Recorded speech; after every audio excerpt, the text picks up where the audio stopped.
चलिए शुरू से स्टार्ट करते हैं। ये स्टोरी शुरू होती है आज से 5 साल पहले जब मैंने अपना पहला ड्रोन लिया था। ये वीडियो पूरी की पूरी आपको जो मेरे पास ड्रोन है और जो उसका ईज़ ऑफ यूज़ है और जो मैं ड्रोन आपको रिकमेंड करूँगा उसके बारे में होने वाली है। इस वीडियो से पहले एक डिस्क्लेमर है कि मैं कोई ड्रोन नूब नहीं हूँ।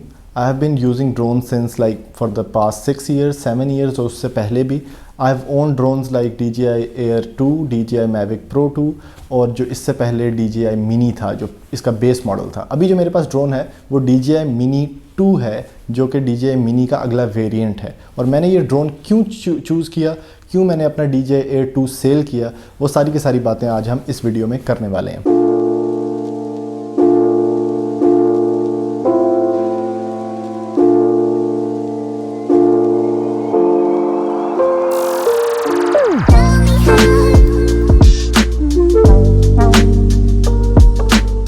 फर्स्ट ऑफ ऑल सबसे इम्पॉर्टेंट चीज़ जो DJI Mini में मुझे पसंद है वो ये है कि इसका size. Look at the size of it. ये बिल्कुल एक स्मार्टफोन आप कह लें या जेब में आराम से रखा जा सकता है, क्योंकि हमारा जो काम है उसमें हम आराम सुकून से इसको जेब में डाल के कहीं पे भी लेके जा सकते हैं। तो ईज़ ऑफ यूज़ इसका बड़ा वो ईजी है। और दूसरा ये है कि स्पेस को इतना ये यूज़ नहीं करता, तो आप आराम से इसको कहीं पे भी, अगर आप बड़े बड़े बैकपैक्स नहीं लेके जाना चाहते, आप बहुत ज़्यादा पैकिंग नहीं करना चाहते, आपके पास कैमरा इक्विपमेंट बहुत है, आपने माइक्स भी रखने हैं, तो DJI Mini 2 का सबसे जो बड़ा एडवांटेज जो मुझे लगता है मैंने इतने छोटे ड्रोन पे क्यों शिफ्ट किया है वो ये है कि इसका साइज़ बहुत छोटा है। और छोटा साइज़ होने की वजह से इससे पहले जो DJI Mini था साइज़ उसका भी छोटा था, लेकिन उसमें कुछ इश्यूज़ थे। It was a disaster. उसकी वीडियो क्वालिटी अच्छी नहीं थी, उसकी विंड रेजिस्टेंस अच्छी नहीं थी। फिर इसके ऊपर ये जो इन्होंने आप देख रहे हैं, ये इसके जो पंखे हैं ये प्लास्टिक के बने होते हैं, ये टेढ़े ना हो जाएं।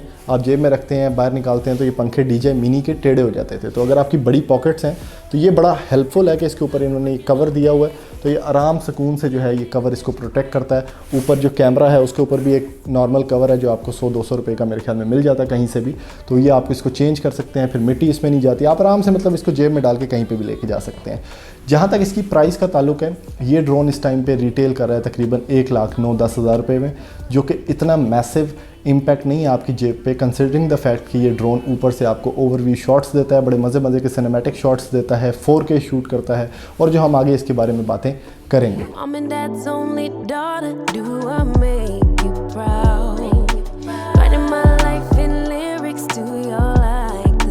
ये वीडियो में मैं आपको सबसे पहले बताऊंगा कि अगर आप अपना पहला ड्रोन लेना चाहते हैं, अगर आप बिल्कुल बिगिनर हैं या आप ड्रोन्स फ्लाई करते रहते हैं, तो आपको DJI Mini 2 क्यों लेना चाहिए। ये मेरा रिकमेंडेड ड्रोन है। मैं इससे तकरीबन पिछले कोई 2 साल से शूट कर रहा हूँ और इसने मुझे बड़ी आसानियाँ पेश की हैं। तो पहली चीज़ जो है, आपने जब भी ड्रोन उड़ाना है आपने उसको अपनी साइट से लूज़ नहीं करना। ये एक मैं बिगिनर्स के लिए एक प्रो टिप आपको दे रहा हूँ। एक ड्रोन मैं इस तरह पहले घुमा चुका हूँ, वो DJI Mini जो इससे पहला वेरिएंट था वो उसका मसला ये था कि उसमें जो ट्रैकिंग ऑप्शन थे बहुत कम थे।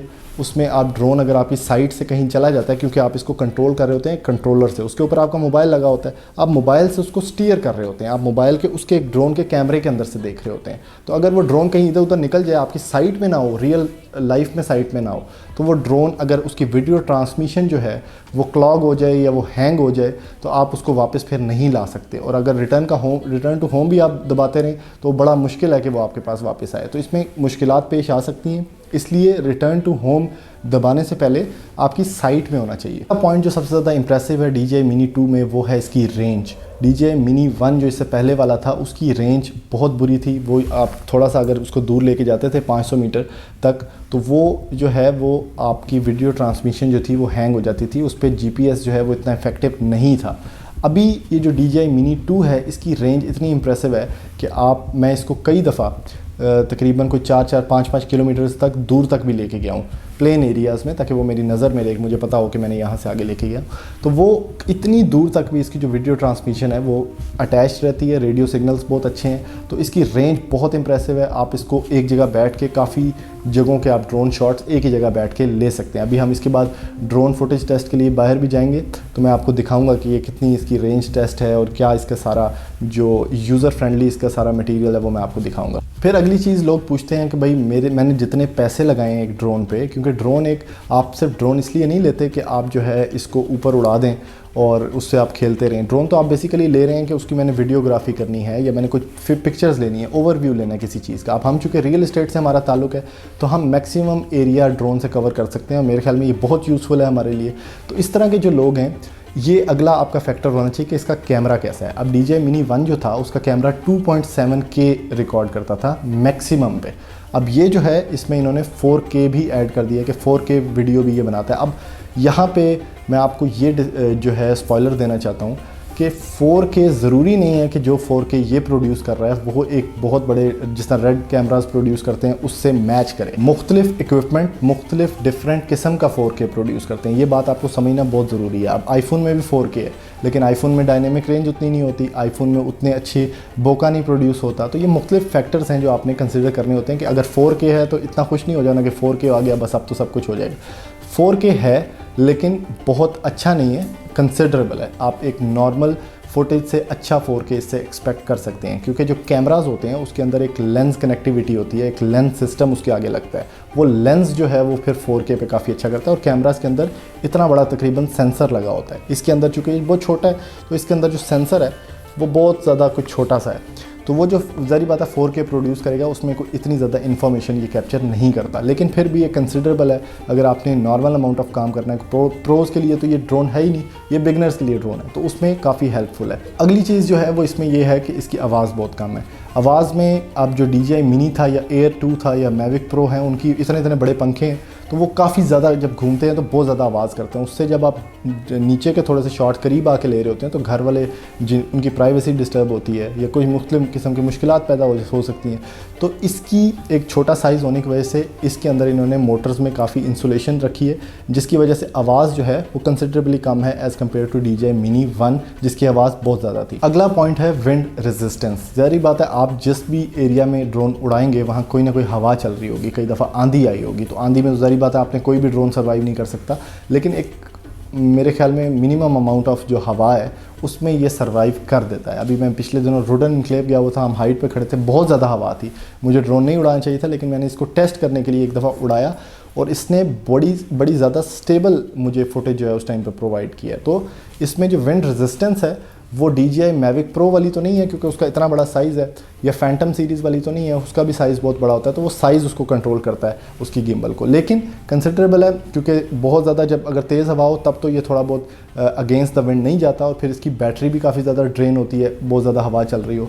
लेकिन अगर आपको ये मुश्किल काम करना ही है, आपको फुटेज चाहिए ही चाहिए और हवा चल रही है तो ये उसमें सर्वाइव करता है। और DJI Mini 1 जो था एक दफ़ा तो उसको हवा का झोंका आया था तो वो गिर गया था, तो मतलब उसमें काफ़ी ज़्यादा मसाइल थे। Do by the DJI Mini 2 क्योंकि इसमें ये सारे फीचर्स जो मैं आपको बता रहा हूँ ये मौजूद हैं और ये आपको काफ़ी हेल्पफुल साबित होंगे व्हेन बाइंग अ ड्रोन। अगली चीज़ है ईज़ ऑफ़ यूज़। बहुत से लोग पहली दफ़ा ड्रोन ले रहे हैं या दूसरी दफ़ा ले रहे हैं, ड्रोन लोगों को उड़ाना नहीं आता। ज़ाहिर बात है ड्रोन आपने सीखना है, इसके जो इन्होंने सॉफ्टवेयर बनाया है उसका वो यूज़र फ्रेंडली होगा, आप सीखेंगे। तो इसकी जो एक एप्लीकेशन है नॉर्मल सी, वो मोबाइल में आप इंस्टॉल कर लेते हैं, उसका नाम DJI Fly है।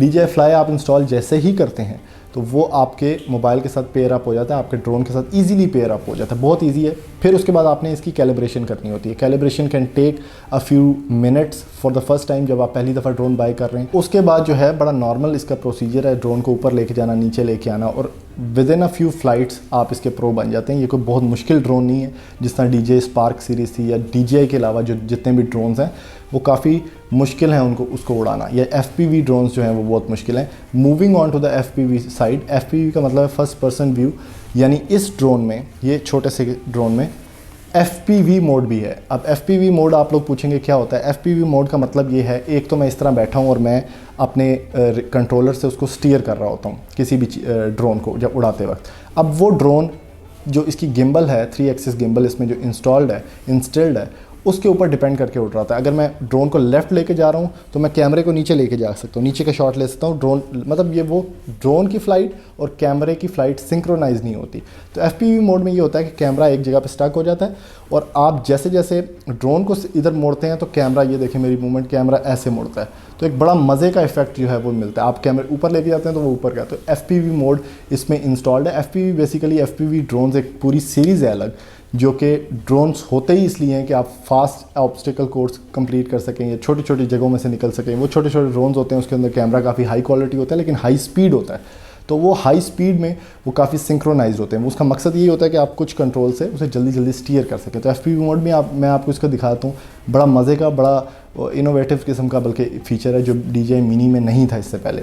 फिर इसके कुछ कॉन्स भी हैं, ज़ाहिर बात है, अब ये ड्रोन परफेक्ट तो नहीं हो सकता, छोटी सी मशीन है, कितनी परफेक्ट होगी। पहला जो इसका कॉन है वो ये है कि इसमें ऑब्स्टिकल अवॉइडेंस नहीं है। ऑब्स्टिकल अवॉइडेंस का मतलब ये है, अब इसके नीचे यहाँ पे एक सेंसर लगा हुआ है, यानी ये नीचे आ रहा हो तो आपके हाथ से एक दफ़ा ऊपर ये चला जाता है, मतलब उसके नीचे एक सेंसर लगा है कि नीचे नहीं जाके लगना किसी चीज़ में। लेकिन फ्रंट का कोई सेंसर नहीं है, राइट लेफ्ट पे कोई सेंसर नहीं है। जो बड़े ड्रोन्स हैं जिस तरह मैविक प्रो सीरीज़ है उसमें चारों तरफ और नीचे ऊपर सेंसर्स लगे होते हैं। तो अगर आप दरख्त में लगने जा रहे हो, आपको नहीं पता हो, तो वो खुद ही उसको अवॉइड करके साथ से चला जाता है। एक होती है ऑब्स्टिकल डिटेक्शन, एक होती है ऑब्स्टिकल अवॉइडेंस। तो यानी डिटेक्ट भी करते हैं और अवॉइड भी करते हैं। ये बड़े ड्रोन्स में, बड़ी सीरीज़ में आता है। अब इसमें ज़ाहिर बात है क्योंकि छोटा पैकेज है, सस्ते पैसों में मिलता है, तो इसमें ऑब्स्टिकल अवॉइडेंस का ऑप्शन और ऑब्स्टिकल डिटेक्शन का ऑप्शन भी नहीं है। तो ये एक इसका कौन है। फिर अगर आप इसमें इस ड्रोन में कहीं ना कहीं आपका एक्सीडेंट हो जाता है ड्रोन का, तो इसकी गिम्बल कैलिब्रेशन ख़राब हो सकती है, और गिम्बल कैलिब्रेशन ही सब कुछ है। तो गिम्बल कैलिब्रेशन पे आपको आराम से 30-35 हज़ार का झटका लग सकता है। वो गिम्बल कैलिब्रेशन आपको अपने जिससे आपने ड्रोन लिया हुआ है उस वर्कशॉप में जाना पड़ेगा और वो गिम्बल को रिप्लेस करते हैं। ये मेरे साथ हो चुका है एक दफ़ा और काफ़ी मुश्किल काम है, आपका ड्रोन एक किस्म का नकारा हो जाता है। तो मेरे ख्याल से जो एक्सीडेंट क्रैश कोर्सेज़ हैं वो इस ड्रोन को आप उसके लिए यूज़ ना करें, उस टाइम पे ये आपको काफ़ी ज़्यादा धचका दे सकता है। फिर इसमें जो बहुत से लोग सवाल करते हैं कि इसकी कलर साइंस कैसी है। कलर साइंस का मतलब ये है कि कलर्स कैसे सैचुरेट होते हैं इसके अंदर, यानी आप जो फुटेज खींच रहे होते हैं उसमें कलर्स कितने कॉन्ट्रास्ट में हैं। और ये जो इसकी कलर साइंस है मेरे ख्याल में काफ़ी अच्छी है। इसको सिर्फ ऑटो पे हमने यूज़ किया है, हमने कभी इसकी शटर स्पीड, अपर्चर वगैरह ISO चेंज नहीं किया, और उसी ऑटो पे इसके कलर्स जो हैं वो बड़े मज़े के हैं। रात के टाइम ज़ाहिर बात है ड्रोन वैसे भी नहीं उड़ाना चाहिए, रात के टाइम तो इसकी ISO की परफॉर्मेंस इतनी अच्छी नहीं है, काफ़ी ग्रेन आ जाता है उसके बीच में। लेकिन दिन को अगर आप इसको फ्लाई करते हैं तो it has the best colour science. तो DJI के सारे ड्रोन्स में इसी तरह है। DJI का ये नहीं है कि सिर्फ इसमें कलर साइंस अच्छी है, DJI के सारे ड्रोन्स में ही कलर साइंस अच्छी है सवाए DJI मिनी के। लेकिन इसमें लॉग नहीं है। लॉग का मतलब ये है कि एक फ्लैट प्रोफाइल में कोई कैमरा शूट करे और उसको आप फिर पोस्ट प्रोडक्शन में अपने लैपटॉप पे, एडिटिंग सॉफ्टवेयर पे जिस तरह DaVinci Resolve है उसमें आप कलर्स खुद फिल करें और वो कलर्स फिल करते वक्त वो फुटेज फटे नहीं। तो ये इसमें अवेलेबल ऑप्शन नहीं है। ये DJI Air 2 में है, DJI Mavic Pros में है, तो उसमें लॉग फुटेज का होना। लेकिन आप लोग चूँकि बिगनर्स हैं, ये बिगनर्स का ड्रोन है, तो बिगनर्स के ड्रोन के लिए ये बेस्ट ऑटो कलर्स प्रोड्यूस करता है। मेरे ख्याल में लॉग ना होना थोड़े पैसों में कोई इतना बड़ा फॉल्ट इसमें नहीं है, लेकिन फिर भी कंसिडरेबल है। कुछ लोगों को बड़ा शौक होता है कि छोटे से ड्रोन में सब कुछ हो, तो वो इसमें ज़ाहिर बात नहीं है। फिर इसकी विंड रेजिस्टेंस बहुत अच्छी नहीं है, तो विंड रेजिस्टेंस का भी एक ऑप्शन इसमें आप ये कह सकते हैं कि नहीं है। तो अभी मैं एक फ़्लाइट टेस्ट करने चलते हैं इसका, और फिर देखते हैं कि इस ड्रोन को आप कैसे कनेक्ट कर सकते हैं। मैं आपको एप्लीकेशन भी दिखाता हूँ इसकी, और कैसे इसकी फ़्लाइट है और क्या शॉट्स आप इसमें से प्रोड्यूस कर सकते हैं which can look cinematic to your universe. Thank you.